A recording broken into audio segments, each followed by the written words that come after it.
বাংলাদেশের স্বার্থ বিকিয়ে দিয়ে বাংলাদেশকে ভারতের অলিখিত অঙ্গরাজ্যে পরিণত করে, এই স্বার্থ তো আমরা একটা স্বাধীন সার্বভৌম রাষ্ট্র হিসাবে কোনো সময় চাই না। কিন্তু ছাত্রলীগকে কোন কোন জায়গায় দেখবেন? চাঁদাবাজিতে ছাত্রলীগকে দেখবেন, দর্শনে ছাত্রলীগকে দেখবেন, টেন্ডারবাজিতে ছাত্রলীগকে দেখবেন, বিভিন্ন দুর্নীতিতে ছাত্রলীগকে দেখবেন। শেখ হাসিনা উৎখাত হইতে ছাত্র শ্রমিক জনতার 2000 অধিক মানুষকে শহীদ হতে হয়েছে। তারা হামলার শিকার হয়ে 24-এর আন্দোলনে অনেক রিক্সা চালক ভাইদেরকেও আমরা দেখেছি তারা রিক্সা নিয়ে আশেপাশে কোন একটা গলিতে সেই জায়গায় দাঁড়িয়ে থাকছে। সুপ্রিয় দর্শক, আমন্ত্রণ জানাচ্ছি চ্যানেল জেড আয়োজিত নিয়মিত অনুষ্ঠান জেড ফোকাসে। আপনাদের সঙ্গে আছি আমি মেজবাহ শিমুল। আমাদের সাথে আজকে আলোচনার জন্য উপস্থিত রয়েছেন শাকিলুজ্জামান, উচ্চতর পরিষদ সদস্য, গণ অধিকার পরিষদ এবং দপ্তর সম্পাদক, একই সাথে দপ্তর সম্পাদক গণ অধিকার পরিষদের। এছাড়াও তার আরও কিছু পরিচয় রয়েছে। আমরা জানি যে 2018 সালে কোটা বিরোধী আন্দোলন যখন শুরু হয় তখন তিনি জাহাঙ্গীরনগর বিশ্ববিদ্যালয়ে পড়াশোনাকালে এই আন্দোলনের একজন আহ্বায়ক ছিলেন।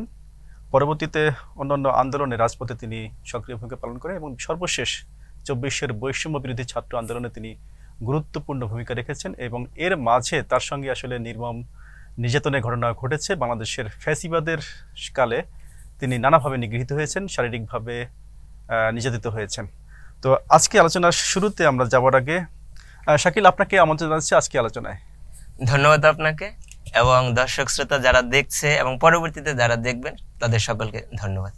জি দর্শক, আপনারা জানেন এই অনুষ্ঠানে আমরা দিনের উল্লেখযোগ্য বিভিন্ন ঘটনা নিয়ে আলোচনা করে থাকি। তেমনিভাবে আজকে আমাদের কাছে আলোচনার জন্য কয়েকটি ইস্যু রয়েছে। তার মধ্যে একটি হচ্ছে, আপনারা জানেন যে বাংলাদেশের পলাতক প্রধানমন্ত্রী বর্তমানে দিল্লিতে অথবা ভারতে অবস্থান করছেন।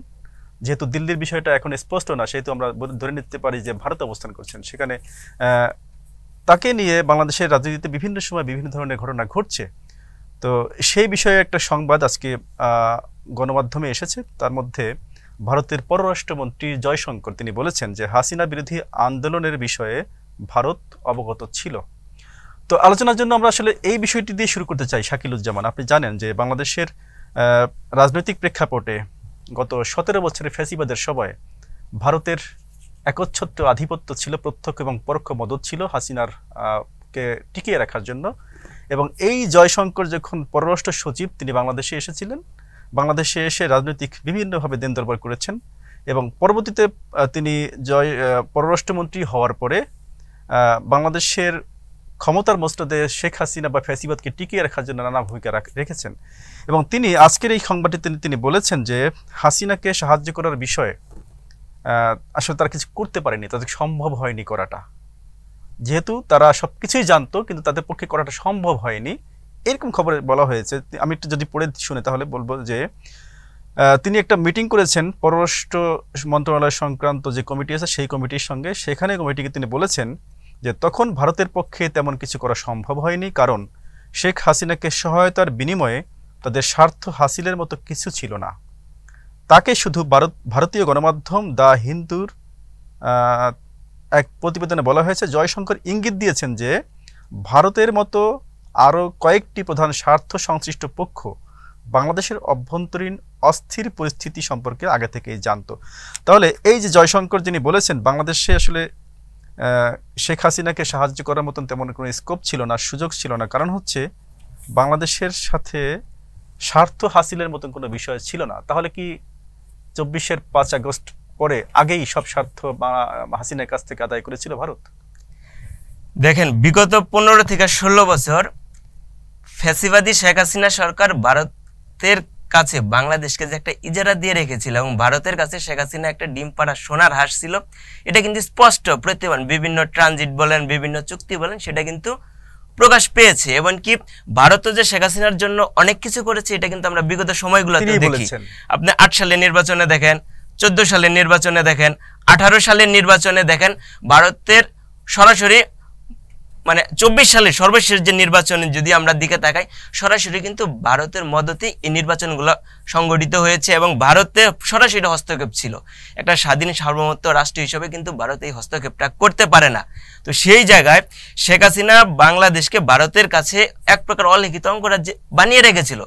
যখন ছাত্র শ্রমিক জনতা গণ আন্দোলনের মাধ্যমে সকল শ্রেণীর ছাত্র শ্রমিক জনতা যখন রাজপথে আন্দোলন সংগ্রাম গড়ে তুলে, তখন কিন্তু ভারত এই ছাত্র শ্রমিক জনতার বিপরীতে যে একটা আন্দোলন অথবা শেখ হাসিনাকে সাপোর্ট দিব, সেই পরিস্থিতি কিন্তু তারা তৈরি করতে পারে নাই। যদি পরিস্থিতি তৈরি করতে পারতো তারা কিন্তু সাপোর্ট দিত। যদি প্রথম দিকে দেখেন, এই হাসিনা পতনের ক্ষেত্রে যদি দেখি 2000-এরও অধিক শহীদ হয়েছে, প্রায় 1.5 লক্ষ মানুষ অঙ্গহানি হয়েছে, এখনো যারা চিকিৎসাধীন অবস্থায় রয়েছে, এখন অনেকের হাত নাই, পা নাই, অন্ধ, চোখে দেখে না। তো 2071-এর পরবর্তী যদি আমরা শহীদের তালিকাটা দেখি, 2000-এরও বেশি শহীদ কিন্তু অন্য কোনো আন্দোলনে হয় নাই। তো যেখানে 2000-এরও অধিক ছাত্র শ্রমিক জনতা শহীদ হয়েছে, সেই জায়গায় ভারত আপনি ভাবছেন সাপোর্ট দেয় নাই? এই ভারত যদি শেখ হাসিনাকে সমর্থন না দিত তাহলে তো এই 2000 শহীদ হতো না, 1.5 লক্ষ মানুষ অঙ্গহানি হতো না। এটা কিন্তু এখনো পর্যন্ত দেখেন, শেখ হাসিনা কিন্তু ভারতে বসে তার রাজনৈতিক কর্মকাণ্ড চালাচ্ছে। 2 দিন পর পর আপনারা ফোন কল রেকর্ড দেখেন, বিভিন্ন জায়গায় নেতাকর্মীদের উদ্দেশ্যে ভাষণ দেন। সেই জায়গায় কিন্তু এই 2000-এর মানুষকে যে তারা হত্যা করেছে একটু প্রকারে কিন্তু অনুতপ্ত নাই। মানে আওয়ামী লীগ যে একটা গণহত্যাকারী দল, আওয়ামী লীগের নেতৃত্বে দেশে একটা গণহত্যা সংগঠিত হয়েছে, যারা এই দেশের মানুষের উপর গণহত্যা চালায়, তাদের কিন্তু এই দেশে রাজনীতি করবার কোনো অধিকারই নাই। এমনকি আওয়ামী লীগ রাজনৈতিক দল, আপনি একটা রাজনৈতিক দল হলে তার সাথে আলোচনা করতে পারেন, কোন একটা মত, যে কোনো বিষয়ে আপনি মতানৈক্য যে একটা আলোচনা করতে পারেন। কিন্তু আওয়ামী লীগকে শেখ হাসিনা এমন পর্যায়ে নিয়ে গেছে, আওয়ামী লীগকে কিন্তু এখন রাজনৈতিক দল বলা যায় না, তার একটা সন্ত্রাসী দলে পরিণত করেছে। জি, আমরা সেদিকেই যাচ্ছিলাম আলোচনার দিকে। আরেকটু বিষয় আমরা আলোচনা করে আসি। আপনি বলছিলেন যে আওয়ামী লীগকে সহায়তা করেছিল, কিন্তু টিকতে না পেরে তারা এখন বলছে সহায়তা করেনি, তাই তো? তাহলে কি বিষয়টা এরকম হয় যে তারা আসলে এখন বাংলাদেশের সঙ্গে সম্পর্ক যে অবস্থা হয়ে গেছে, এখন এটা দিয়ে তারা শাক দিয়ে মাছ ঢাকার কোনো চেষ্টা করছে কিনা, যে আমরা আসলে পরিস্থিতি পর্যবেক্ষণ করছিলাম কিন্তু সাহায্য করতে যাই নাই বা করার সুযোগ পাইনি? আসলে কি এটা এখন কি এটাকে বাংলাদেশের দিকে ঘুরে যাওয়ার কোনো বিষয় আপনি দেখছেন কিনা এর মধ্যে? আমরা জানি যে ইতিমধ্যে বাংলাদেশের সাথে সম্পর্ক টানাপোড়েন হওয়ার পর থেকে বাংলাদেশের ভারতের, বিশেষ করে কলকাতার বাণিজ্যে একদম ভাটা পড়েছে। বাংলাদেশের পশ্চিমবঙ্গের মানুষ এখন বলছে যে ভারতে এখন পেঁয়াজ পাঠাবে শুল্ক ছাড় দিয়ে হলেও। তার মানে হচ্ছে বাংলাদেশের 18 কোটি মানুষের বিশাল যে বাজার, ভারত হাতছাড়া হয়ে যাওয়ার কারণে এখন কি তারা চাইছে যে হাসিনার এই বিষয়টাকে কোনোভাবে মিনিমাইজ করে যদি আবার বাংলাদেশের দিকে হাত বাড়ানো যায়, সম্পর্কের একটা সৃষ্টি টানাপোড়েন থেকে কাটিয়ে ওঠা যায়? এটা কি এরকম কোনো বিষয় কিনা যে তারা এখন এটাকে হাইড করার চেষ্টা করছে? ভারতের সাথে সম্পর্ক খারাপ হোক এটা আমরাও চাই না। বাংলাদেশের 3 দিকে ভারত, প্রতিবেশীকে তো অস্বীকার করার কোনো স্কোপ নাই। মানে আপনি অনেক কিছু স্কোপ করতে পারেন, কিন্তু আপনি প্রতিবেশীকে তো আর স্কোপ করতে পারবেন না এই জায়গাতে। তো ভারতের সাথে আমরা সম্পর্ক চাই ন্যায্যতার ভিত্তিতে, 2 দেশের ন্যায্যতার ভিত্তিতে সম্পর্কটা হবে। কিন্তু শেখ হাসিনা ভারতকে যেরকম ভাবে ভারতের কাছে একটা দল দাস দেশে পরিণত করেছিল, এখন ভারত সেইভাবে 16 বছরের একটা সম্পর্ক, 16 বছর ভারত বাংলাদেশকে যেরকম ভাবে ব্যবহার করছে, যেরকম ভাবে যে সুযোগ সুবিধাগুলো নিয়েছে, এখন সেই সুযোগ সুবিধা না নেওয়ার কারণে কিন্তু ভারত অলরেডি একটা সম্পর্কে টানাপোড়েন ওই দিকে চলে গেছে। এইটা কিন্তু যে আওয়ামী লীগকে পুরোপুরি সাপোর্ট দেয় ভারত তা না, ভারত সাপোর্টটা দেয় তাদের স্বার্থের জন্য। আওয়ামী লীগে তাদের সেই সুযোগ সুবিধাগুলো সার্ভ করছে, তার জন্য আওয়ামী লীগটা সে সাপোর্ট দিচ্ছে। বর্তমান অন্তর্বর্তীকালীন সরকার যদি ভারতে শেখ হাসিনা যে সাপোর্টগুলো দিয়েছে ভারতকে, এনে অন্তর্বর্তীকালীন সরকার যদি ভারতকে সেই সাপোর্টগুলো দেয়, তাহলে কিন্তু অন্তর্বর্তীকালীন সরকারকেও ভারত সাপোর্ট করবে। ভারতের সাথে বাংলাদেশের সম্পর্কটা এই জায়গায় আমাদের টার্নিং পয়েন্ট। শেখ হাসিনা বাংলাদেশকে যেরকম ভাবে ব্যবহার করতে দিচ্ছে, অন্তর্বর্তীকালীন সরকার কিন্তু সেরকম ভাবে ব্যবহার করতে দিচ্ছে না। এবং তার বক্তব্য অন্তর্বর্তীকালীন সরকার এবং আমরাও বিরোধী যারা এই গণহত্যাকারী ফ্যাসিস্ট শেখ হাসিনাকে উৎখাত করে যে সকল রাজনৈতিক দল এবং ছাত্র শ্রমিক জনতা যারা ভূমিকা পালন করছে, তাদের সকলেরই কিন্তু একটা বক্তব্য, ভারতের কাছে সম্পর্ক থাকবে কিন্তু এটা হলো ন্যায্যতার ভিত্তিতে, সমতার ভিত্তিতে, পারস্পরিক সমতা ন্যায্যতার ভিত্তিতে, এই স্বার্থের ভিত্তিতে সম্পর্কটা থাকবে। কিন্তু বাংলাদেশের স্বার্থ বিকিয়ে দিয়ে বাংলাদেশকে ভারতের অলিখিত অঙ্গরাজ্যে পরিণত করে, এই স্বার্থ তো আমরা একটা স্বাধীন সার্বভৌম রাষ্ট্র হিসেবে কোনো সময় চাই না। আমরা আরেকটি খবর দেখে আসি। আমরা দেখলাম যে দৈনিক মানবজমিন নিউজ করেছে 15 বছরে মুক্তিযোদ্ধা কোটায় পুলিশের নিয়োগ 23,000। এখানে দেখা যাচ্ছে যে যারা নিয়োগ পেয়েছেন তাদের 90% হচ্ছে এএসপি, এসআই, সার্জেন্ট ও কনস্টেবল পদমর্যাদার পুলিশ সদস্য, মানে হচ্ছে উপরের দিকে পোস্টগুলো। তো আমরা জানি যে মুক্তিযোদ্ধা আপনারা যারা কোটা বিরোধী আন্দোলন করেছিলেন, সংস্কার এবং পরবর্তীতে 18 সালে কোটা সংস্কার, এই 18 এবং 24-এর যে কোটা যে আন্দোলন, সেই সেখানে একটা বড় বিষয় ছিল যে এখানে সরকারি চাকরিগুলোতে বিশেষ করে মুক্তিযোদ্ধা কোটার অপব্যবহার হচ্ছিল, আপনারা যেটা পর্যবেক্ষণে বলেছেন। তো আমরা দেখলাম যে আজকে নিউজটা তাই বলছে যে 23,000 পুলিশ সদস্য নিয়েছে এবং সেগুলোর মধ্যে বেশিরভাগই হচ্ছে উচ্চপদস্থ, এএসপি থেকে শুরু করে এএসপি, এসআই, সার্জেন্ট। হ্যাঁ, তো এটা কেন? মানে আপনারা যখন আন্দোলন আবার করলেন 24 সালে এসে, পুলিশের মাছ থেকে কিন্তু দেখছি আমরা বিরোধিতা করা হয়েছে। এটা কি এই কারণ ছিল যে আসলে ম্যাক্সিমামই তো পুলিশে যারা রয়েছেন তারা অনেকেই এই সার্টিফিকেট কিনে বাবার নামে মামার নামে কিনে তারা কিন্তু পুলিশের চাকরি পেয়েছে, তারাই আপনার সবচেয়ে বেশি মানে বিরোধিতা করেছিল কিনা? দেখেন, মুক্তিযোদ্ধারা জাতির শ্রেষ্ঠ সন্তান, এটা অস্বীকার করার কোনো অবকাশ নেই। তারা আমরা সর্বোচ্চ জায়গায় সম্মান করব এবং করি, এখনো আমরা সবসময় করে যাব, এটা অস্বীকার কোনো কারণ নাই। 24-এর আন্দোলনে যারা আমরা সরাসরি অংশগ্রহণ করেছি এবং এই জায়গায় আমি আল্লাহর রহমতে বেঁচে আছি, কিন্তু আমার আশেপাশে তো অনেকে মারা গেছে সেই জায়গায়, বিশেষ করে, এবং অনেক অঙ্গহানি হয়েছে। তাদের তো আমরা সর্বোচ্চ জায়গায় রাখবো এবং সর্বোচ্চ সম্মান দিব। কারণ আপনি কি সম্মানটা কি চাকরি দিয়ে দিতে চান? একটা বিসিএস সরকারি চাকরি হলো, আপনি আমলা বলেন, বিভিন্ন ডিসি, এসপি, বিসিএস যে ক্যাডারগুলো নিয়োগ হয়, সেই জায়গায় আপনার যদি সর্বোচ্চ মেধার মূল্যায়ন না করতে পারি, একটা দেশ কিন্তু সর্বোচ্চ জায়গায় পৌঁছাবে না। তো আপনার সেই জায়গায় মেধার মূল্যায়ন আমরা করি, সেই জায়গায় চাকরি, মুক্তিযোদ্ধা কোঠা বলেন, অন্য যে কোঠা বলে, কোঠা দিয়ে বৈষম্যের কারণে একটা মেধাবী ছাত্রকে অথবা মেধাবী স্টুডেন্টকে এই জায়গায় তো তাকে অন্য জায়গায় রাখার কোনো কারণ নাই। আমরা 24-এ যারা এই হামলা, যারা এই যারা শহীদ হয়েছে এবং যারা হামলায় এখনো চিকিৎসাধীন অবস্থায় রয়েছে, সরকারের সুযোগ সুবিধা দিক, তাদের মাসিক ভাতা দিক, তাদের পরিবারের দেখভাল করুক, তাদের তো চাকরি দিয়ে সুযোগ সুবিধা দেওয়ার দরকার নাই। চাকরিটা হলো আপনি কোন একটা দেশে, বাংলাদেশে যেমন ডিসি, এসপি, বিভিন্ন জায়গায় আমলা বলেন, বিভিন্ন একটা পারস্পরিক বৈদেশিক বিভিন্ন জায়গায় যখন আমাদের ডিল করতে হবে, ওই জায়গায় কি আমরা কোটার ভিত্তিতে ডিল করব না মেধার ভিত্তিতে ডিল করব?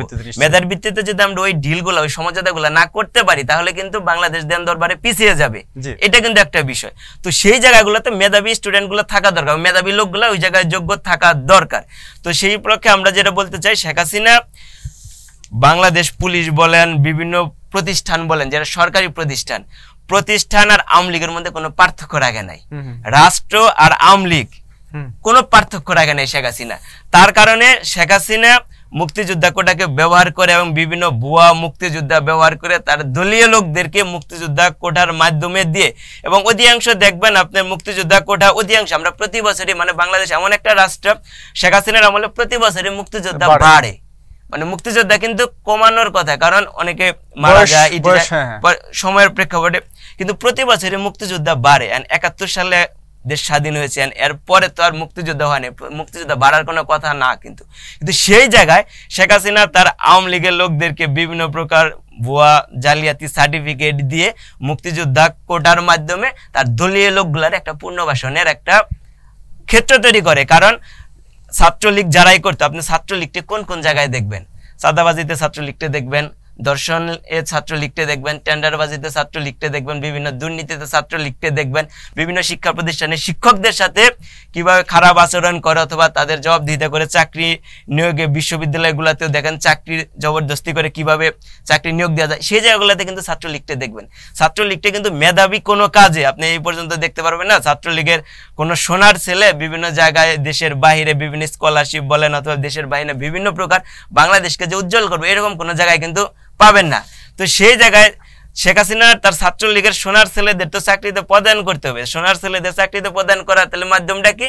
56% কোটা আছে, কোটায় মানে মুক্তিযোদ্ধা কোটায় ভুয়া জালিয়াতি সার্টিফিকেট দিয়ে তাদের এই জায়গায় রেফারেন্ট করা অথবা অন্য যে কোটাগুলো আছে সেই জায়গায় করছে। এইভাবে দেশকে একটা মানে মেধা শূন্য একটা, মানে 1971 সালের 14 ডিসেম্বর যে আমরা বুদ্ধিজীবী হত্যা দিবস যেটা বলি, পাকিস্তান বাংলাদেশকে যে মেধা শূন্য করে অসংখ্য মানুষকে বুদ্ধিজীবীদের হত্যা করেছিল, এখন শেখ হাসিনা মেধাবী স্টুডেন্টদেরকে কোটার মাধ্যমে বঞ্চিত করে বাংলাদেশকে একটা মেধাহীন রাষ্ট্রে পরিণত করবার একটা প্রয়াস 16 বছর সে চালিয়েছিল। জি, আমরা আপনি যেটা বললেন যে বাংলাদেশে ওই সময়কার ফ্যাসিবাদের আমলে আসলে কোটা এবং আওয়ামী লীগ বা ছাত্রলীগের পুনর্বাসনের একটা বিষয় ছিল, যে কারণে তারা হত্যা, ধর্ষণ, চাঁদাবাজি মানে এই সমস্ত কাজে জড়িত ছিল। আমরা কি নতুন বাংলাদেশে সেই পরিস্থিতি দেখছি নাকি তার থেকে উত্তরণ ঘটেছে? কি মনে হয় আপনার কাছে? নতুন বাংলাদেশে, শেখ হাসিনা মুক্ত বাংলাদেশে, ফ্যাসিবাদ মুক্ত বাংলাদেশে এখন যে ঘটনাটা ঘটছে সবাই মুক্তভাবে কথা বলতে পারছে। এখন আমি যেমন 2021 সালের হাসিনার দ্বারা আমি নিজেও গুমের শিকার হয়েছি, এমনকি কারাগারেও আমি অনেকদিন ছিলাম, কেন্দ্রীয় কারাগারে। সেই কারাগারে ওই সময় দেখছি অনেক সাংবাদিক ভাই কারাগারে রয়েছে। সাংবাদিক ভাই কেন কারাগারে থাকবে? ডিজিটাল আইসিটি নিরাপত্তা নামে যে একটা বিধান করেছে, অ্যাক্ট ছিল, সেই আইনে কোন একটা যৌক্তিক কথা শেখ হাসিনার এনডিতে চলে গেছে, অথবা তার মন্ত্রীর এনডিতে চলে গেছে, অথবা তার দলের এনডিতে চলে গেছে, তার নামে আইসিটি আইনে মামলা দিয়ে অসংখ্য সাংবাদিকটা আমি নিজে কারাগারে দেখেছি। অথচ তাদের কিন্তু তাদের যে কাজগুলো ছিল দেশের স্বার্থ রক্ষার জন্য, দেশের ভাবমূর্তি রক্ষার জন্য এবং যৌক্তিক বিষয় লেখার জন্য কিন্তু তারা কারাগারে গেছে। এখন কিন্তু সেই দিনটা নাই। সমালোচনার অধিকার, সবাই কিন্তু সমালোচনা করতে পারছে। এই জায়গায় আমরাও যে টক শোতে কথাগুলো বলতে পারছি, সেই সময় কিন্তু এরকম ভাবে কথাগুলো বলতে পারিনি। এমনকি টক শো বিষয় না, আপনার কোর্টটাও যে এরকম ভাবে শেখ হাসিনার একটা দলীয় দাসত্বে পরিণত করেছিল আমরা কিন্তু দেখেছি। আল্লাহর বিচারের পর সবচেয়ে মানুষ আদালতে তার নিজেকে সমর্পণ করে ন্যায় বিচার প্রার্থনার জন্য। সেই আদালতকে, সেই বিচারপতিকেও কিন্তু শেখ হাসিনা তার দলীয় একটা আদালতে, আওয়ামী লীগের একটা আদালতে পরিণত করেছিল। এখন কিন্তু সেই জায়গাগুলো থেকে দেশ অনেকটাই সরে আসছে এবং অনেকটাই মানুষ ন্যায় বিচার পাচ্ছেন। 16 বছরের একটা জঞ্জাল বলেন, 16 বছরের একটা সেট আপ আপনি ইচ্ছা করলেই তো সরাতে পারবেন না। কারণ 16 বছরে আওয়ামী লীগে, ছাত্রলীগ, যুবলীগের অনেক সন্ত্রাসীরা বিভিন্ন জায়গায় এখনো পর্যন্ত চাকরিতে অবস্থান রয়েছে। এখনো বিভিন্ন জায়গায় আমরা বিভিন্ন অপকর্মগুলো দেখতে পাই। পুলিশ ভালোভাবে ফাংশন করতে পারছে না, পুলিশ ইচ্ছা করে ফাংশন করছে না, কারণ অধিকাংশে আওয়ামী দালাল, আওয়ামী দাসত্বর লোকগুলা কিন্তু এখনো পর্যন্ত আসছে। এইগুলাকে আপনি যতক্ষণ না পর্যন্ত ছাঁটাই করতে পারবেন ততক্ষণ পর্যন্ত কিন্তু এই সরকারকে তারা সহায়তা করবে না। সরকারকে পদে পদে আমলাতান্ত্রিক জটিলতা বলেন, বিভিন্ন জায়গায় বলেন, তারা কিন্তু একের পর এক পিছ থেকে টেনে ধরে এবং সরকারের ভাবমূর্তি ক্ষুণ্ণ করছে এবং করবে। তাই এই জায়গায় সরকারের উচিত আওয়ামী যারা এই গণহত্যার সাথে জড়িত, অনেক প্রশাসন গণহত্যার সাথে জড়িত ছিল, এখনো কিন্তু বিভিন্ন জায়গায় তারা কিন্তু এখনো পদাধিকার বলে আছে, বিভিন্ন জায়গায় এখন আছে। আপনারা যদি সার্চ করেন আরো অনেক কিছু পাবেন। এদেরকে যতদিন না পর্যন্ত এই জায়গা থেকে মুক্ত করা হবে ততক্ষণ পর্যন্ত কিন্তু সরকার ভালোভাবে কাজ করতে পারবে না। জি, আমরা একটু শেষ দিকে চলে আসছি মনে হয় আলোচনা। আসলে আমরা আরেকটা বিষয় সম্প্রতি খেয়াল করলাম যে কিছু ছাত্র যারা নেতা ছিলেন, এখন এনসিপি বা নতুন দলে যারা গিয়েছেন, তাদের কিছু কিছু কথাবার্তার কারণে সাম্প্রতিক সময়ে রাজনীতিতে এক ধরনের উত্তাপ ছড়িয়েছে, আপনি জানেন নিশ্চয়ই। তো তারই প্রেক্ষাপটে আজকে মানবজমিন সংবাদ করেছে, সেটি হচ্ছে বিচারের মাধ্যমে আওয়ামী লীগকে নিষিদ্ধ করতে হবে, শাহবাগের সমাবেশ। পাশাপাশি আরেকটা বক্সের মধ্যে নিউজ রয়েছে, সেখানে হচ্ছে দেখছি আমরা তারেক রহমানের ছবি এবং বিএনপির ভারপ্রাপ্ত চেয়ারম্যানের একটা বক্তব্য আছে, সেটি হচ্ছে যে কোনো মূল্যে ঐক্য ধরে রাখতে হবে। তো ঐক্য আমরা দেখেছিলাম 24-এর 5 আগস্ট পর্যন্ত যে ঐক্য দেখেছিলাম সারা বাংলাদেশের সব জায়গায় ফ্যাসিবাদ বিরোধী ঐক্য, এবং সেখানে নানা শ্রেণী পেশার মানুষ, নানা বয়সের মানুষ ঐক্যবদ্ধ হয়েছিল বলেই বাংলাদেশ থেকে শেখ হাসিনাকে পালাতে বাধ্য হয়েছিলেন তিনি। তো আমাদের সেই ঐক্যর জায়গাটাতে এখন আপনি কি দেখছেন? আপনি তো একটা রাজনৈতিক দলের নেতা এবং সম্প্রতি মাঠের পলিটিক্স থেকে উঠে আসছেন, আপনি কি দেখছেন আসলে দূরত্বটা কিভাবে সৃষ্টি হলো, বা সম্পর্কটা এই যে ফাটল ধরতে যাচ্ছে, এর ঝুঁকিটা কোথায়? আসলে দূরত্ব কিছুটা তৈরি হয়েছে। 24-এ ছাত্র, শ্রমিক জনতা, সকল রাজনৈতিক দল যেভাবে 5ই আগস্ট পর্যন্ত শেখ হাসিনাকে উৎখাত করে রাজপথে নেমেছে, এখন কিন্তু ঐক্যটা কিছুটা হলেও ভাটা পড়েছে, এটা অস্বীকার করার কোনো কারণ নাই। কিন্তু আমাদের আবার এটাও খেয়াল রাখতে হবে, আওয়ামী লীগ প্রশ্নে সবাইকে আবার ঐক্য থাকতে হবে। শেখ হাসিনা উৎখাত হইতে ছাত্র, শ্রমিক জনতার 2000 অধিক মানুষকে শহীদ হতে হয়েছে। আওয়ামী লীগ ফিরে আসতে যদি 2 লক্ষ মানুষকেও খুন করতে হয়, আওয়ামী লীগ কিন্তু করবে। আওয়ামী লীগ কিন্তু ওই সন্ত্রাসী দল, এইটা কিন্তু আমাদের মাথায় রাখতে হবে। এই জায়গায় বর্তমানে এই আন্দোলনে দেখেন, এই আন্দোলনের স্টেক হোল্ডার কারা ছিল? একক কোনো ব্যক্তির নেতৃত্বে কিন্তু আন্দোলন সংগঠিত হয়নি। এই আন্দোলনে ছাত্র, শ্রমিক জনতা, সকল রাজনৈতিক দল কিন্তু এই আন্দোলনে সরাসরি রাজপথে ছিল। এবং আপনি শহীদদের তালিকাটাও দেখেন, 2000-এর উপরে যে শহীদ হয়েছে তাদের তালিকাটা দেখেন, অনেক রিক্সা চালক এই জায়গায় শহীদ দেখবেন, সাংবাদিক ভাইদের শহীদ দেখবেন, অন্যান্য রাজনৈতিক দলের নেতাকর্মীদেরকেও শহীদ দেখবেন, অনেক আহত অনেককেই কিন্তু দেখবেন। আমি নিজে যখন আন্দোলন সংগ্রাম করতেছি, আমি নিজেও তো হামলার শিকার হয়েছি। ওই জায়গায় আমরা যখন আইন শৃঙ্খলা বাহিনী বলেন, আওয়ামী লীগ বলেন, ছাত্রলীগ বলেন, যুবলীগের দ্বারা হামলার শিকার হয়ে 24-এর আন্দোলনে অনেক রিক্সা চালক ভাইদেরকেও আমরা দেখেছি তারা রিক্সা নিয়ে আশেপাশে কোনো একটা গলিতে সেই জায়গায় দাঁড়িয়ে থাকছে। আমরা বলছি ভাই আপনি এই জায়গায় দাঁড়িয়ে আছেন কেন? কয় ভাই আপনি যদি হামলার শিকার হন, অনেকে হামলার শিকার হচ্ছে, আপনাকে তো হসপিটালে পৌঁছে দিতে হবে আমাকে, আপনাকে যদি ওই সময় হসপিটালে পৌঁছে না দিতে পারি তাহলে তো আপনার আরো একটা ক্ষতির সম্মুখীন হবে বড় ভাই। আপনি যদি হসপিটালে পৌঁছে দেন আপনিও তো মৃত্যুর সম্মুখীন হতে পারেন।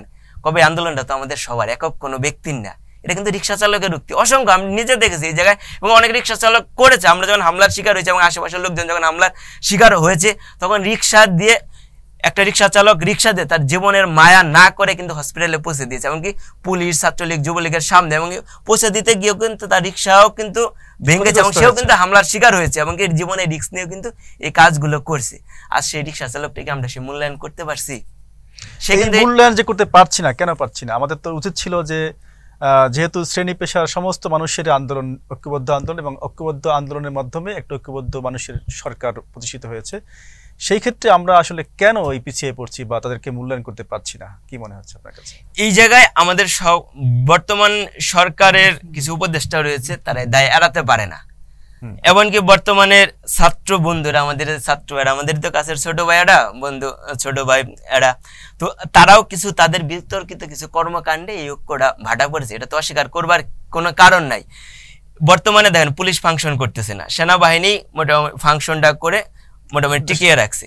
সেনাবাহিনী দিয়ে দুই রকম বক্তব্য আমরা ইতিমধ্যে খেয়াল করছি। এটা তো একটা রাষ্ট্র, তো একটা ছেলে খেলা বিষয় না যে আপনি কোন একটা বক্তব্য দিবেন, একদিন আজকে সকালে একটা বলবো, বিকালে আরেকটা বলবো। একটা রাষ্ট্রের দায়িত্বে থাকে অথবা একটা সর্বোচ্চ পদের দায়িত্বে থেকে কথার ভারত্ব বলেন, আপনার কথাবার্তাও যে বলবেন, এগুলো একটা ব্যালেন্স রাখতে হয়। কারণ আপনি ব্যক্তি কোন, আপনি যখন আমি যে কথাগুলো বলছি এই জায়গায় আমি কিন্তু ব্যক্তি হিসাবে কথাগুলো বলছি না, গণ অধিকার পরিষদের একটা দায়িত্বে রয়েছে, এবং গণ অধিকার পরিষদের সারা দেশে সংগঠন রয়েছে, সারা দেশে আমাদের সহযোদ্ধা রয়েছে।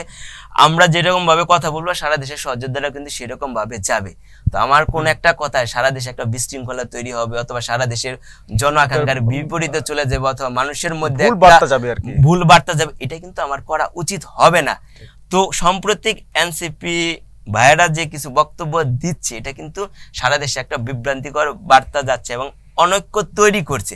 তাদের এই সকল বক্তব্য থেকে পিছিয়ে আসতে হবে এবং সকলে মিলেমিশে যেভাবে কাজগুলা করা যায় সেইভাবে সকলকে মিলেমিশে কাজ করতে হবে। কারণ এই জায়গায় মিলেমিশে কাজ করার কোনো বিকল্প নেই। কারণ আমরা যদি বিভেদ থাকে, আমাদের মধ্যে যদি অনৈক্য তৈরি হয়, আমি একটু আগে যেটা বলতেছিলাম, 2000 ছাত্র শ্রমিক জনতা খুন হয়েছে, মানে শহীদ হয়েছে শেখ হাসিনাকে উৎখাত করতে গিয়ে।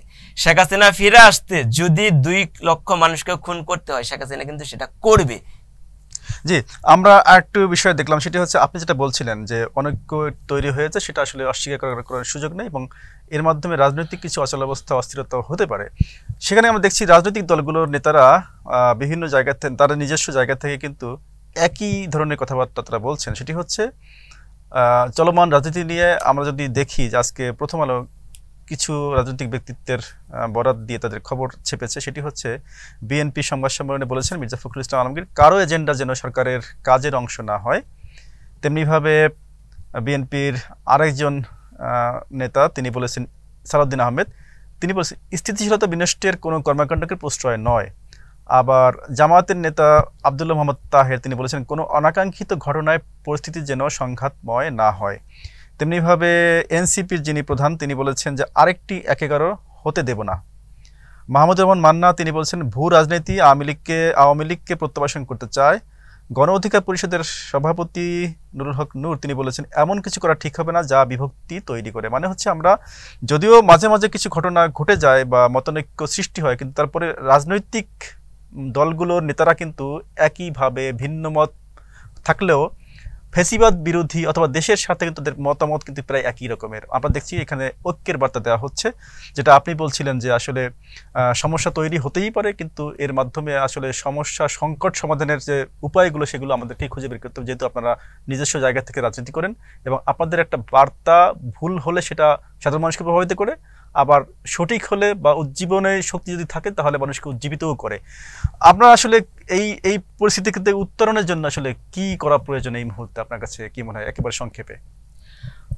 বর্তমানে আমাদের যে রাজনৈতিক দলগুলো রয়েছে সকলে সম্মিলিতভাবে কাজ করতে হবে। বিশেষ করে ফ্যাসিবাদ প্রশ্নে আমাদের এক থাকতে হবে, আওয়ামী লীগ প্রশ্নে এক থাকতে হবে। এই জায়গায় এখনো পর্যন্ত খুব দুঃখের সাথে বলতে হয়, এখনো পর্যন্ত আওয়ামী লীগ নিষিদ্ধ হচ্ছে না।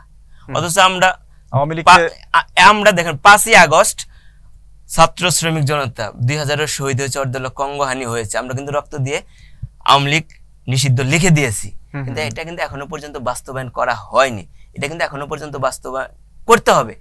এই সরকার এখনো পর্যন্ত ক্ষমতায় আছে ছাত্র শ্রমিক জনতা রক্তের উপর দাঁড়িয়ে।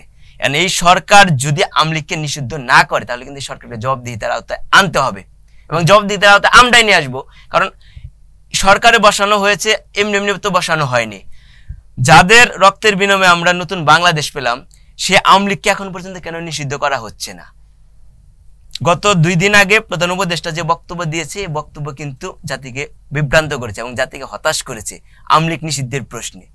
যেখানে আমরা বারবার বলে আসছি, গতকালও দেখেন আওয়ামী লীগ নিষিদ্ধের দাবিতে আমরা প্রোগ্রাম করেছি, তার আগের দিনে কিন্তু আমরা বিক্ষোভ সমাবেশ করেছি। সেই জায়গায় কিন্তু আমরা স্পষ্ট বার্তা দিয়েছি, অন্যান্য রাজনৈতিক দলও কিন্তু বার্তা দিয়েছে যে আওয়ামী লীগকে নিষিদ্ধ করতে হবে। এবং যারা আওয়ামী লীগকে নিষিদ্ধ চায় না, কিছু ইনিয়ে বিনিয়ে যারা এই বিগত 16 বছরে হাসিনার সুবিধা লাভ করছে অথবা কোনো না কোনো ভাবে লাভ করছে, তারা কিন্তু ইনিয়ে বিনিয়ে সুশীলতা কথা বলে হাসিনাকে কিন্তু আওয়ামী লীগকে নিষিদ্ধ করতে চাচ্ছে না। যারা আওয়ামী লীগকে নিষিদ্ধ করতে চাচ্ছে না, তারা কিন্তু এই ফ্যাসিবাদীর দোষর হিসাবে জাতির কাছে চিহ্নিত হতে হবে। তাই আমাদের বর্তমানে প্রধান উপদেষ্টার যথাযথ বিদেশে বলেন সারা দেশের একটা সম্মানিত ব্যক্তি, আমরা কিন্তু তারে যথাযথ মূল্যায়ন করি, কিন্তু তার আশেপাশের কিছু উপদেষ্টা রয়েছে, তাদের কিছু কার্যকলাপ এই অনৈক্য নষ্ট করার হিসাবে কাজ করছে। এটা কিন্তু করাই না, বিশেষ একক কোন দলটাকে সহায়তা করছে। বিভিন্ন জায়গায় আপনারা দেখবেন ডিসিএসপি থেকে শুরু করে তারা একটা সহযোগিতা করছে একটা রাজনৈতিক দলকে, এটা কিন্তু করা ঠিক না। সকল রাজনৈতিক কোন রাজনৈতিক দলের নেতৃত্বে কিন্তু এই দেশ স্বাধীন এই শেখ হাসিনা উৎখাত হয় নাই। এই জায়গায় সকল রাজনৈতিক দল যেরকম ভাবে ডক্টর ইউনূস স্যার প্রধান উপদেষ্টা সকল রাজনৈতিক দলকে ডেকে নিয়ে কিন্তু আলোচনাগুলো করে, কিন্তু বিভিন্ন জায়গায় আমরা দেখি যখন কোনো একটা জেলায় বিভিন্ন জায়গায় আপনার ডিসিএসপি প্রমোট করার জায়গা বলে, সেটাই কিন্তু কোন একটা রাজনৈতিক দলকে তারা প্রমোট করছে। এটা কিন্তু আমরা চাই না, এই কারণে কিন্তু অনৈক্যগুলো তৈরি হয়েছে। এই জিনিসগুলো যখন দূর হবে, কোন একটা রাজনৈতিক দলকে এককভাবে যখন প্রমোট করা বাদ দিবে, তখন কিন্তু সকল রাজনৈতিক দল এবং ফ্যাসিবাদ বিরোধী যে রাজনৈতিক দলগুলো রয়েছে তারা কিন্তু ঐক্যবদ্ধভাবে মিলেমিশে কাজ করবে। জি, সুপ্রিয় দর্শক, আমাদের প্রত্যাশা তাই, কারণ হচ্ছে 24-এর 5 আগস্ট আমরা যে অভূতপূর্ব বিজয় অর্জন করেছি ফ্যাসিবাদের বিরুদ্ধে, আমরা চাই সেই বিজয়ের যে চেতনা সেটি অক্ষুণ্ণ থাকুক এবং সারা বাংলাদেশে মানুষ যাতে বুঝতে পারে যে না, ফ্যাসিবাদের বিরুদ্ধে লড়ে তারা ভুল করেননি, বরং তারা ভালো কাজটি করেছিলেন। সেই বার্তা যেন পৌঁছে দেওয়া যায়, সেই কাজ যেন আমরা করতে পারি। শাকির, আপনাকে ধন্যবাদ আমাদের সময় দেওয়ার জন্য। আমরা আশা করি যে আপনাকে সামনে কোনো অনুষ্ঠানের মাধ্যমে আবারও বিস্তারিত আলোচনা করতে পারবো অন্য কোনো প্রসঙ্গ নিয়ে।